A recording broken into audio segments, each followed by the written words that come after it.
Praise lord. మన జీవితంలో మన శక్తికి మించినటువంటి కొన్ని కార్యాలు ఉన్నాయి.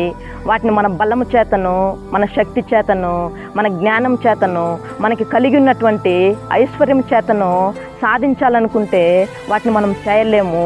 ఈరోజు డాక్టర్లు చెప్పారా, ఇక మీదట నువ్వు లేచి నడవలేవు, ఇక నువ్వు బ్రతకవు, నీ జీవితంలో ఇక మీదట పిల్లలు పుట్టరు, ఈ సమస్య నుండి నువ్వు ఎంత మాత్రం నువ్వు బయటకు రాలేవని చెప్తున్నారా? అయితే దేవుని యొక్క వాక్యం చెప్తుంది ఈరోజు ఆదికాండము 18వ అధ్యాయము 14వ వాక్యంలో చూసుకున్నట్లయితే, యెహోవాకు అసాధ్యమైనది ఏదైనా ఉందా? దేవునికి అసాధ్యమైనది ఈ లోకంలో ఏదీ లేదు. ఈరోజు నీ సమస్యను ఆయనకు సమర్పించుకున్నట్లయితే దేవుడు ఈరోజు నీ జీవితంలో అద్భుతం చేయబోతున్నాడు. నమ్మినట్లయితే ప్రార్థన చేసుకుందాం. మంచి తండ్రి యేసయ్యా, నీకు వందనాలయ్యా. ఈ లోకంలో నీకు అసాధ్యమైనది ఏదీ లేదు ప్రభువా.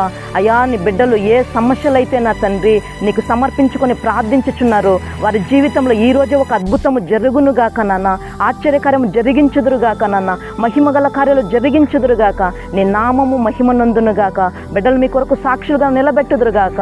యేసయ్య నామములో అడుగుచున్నాము తండ్రి, ఆమేన్.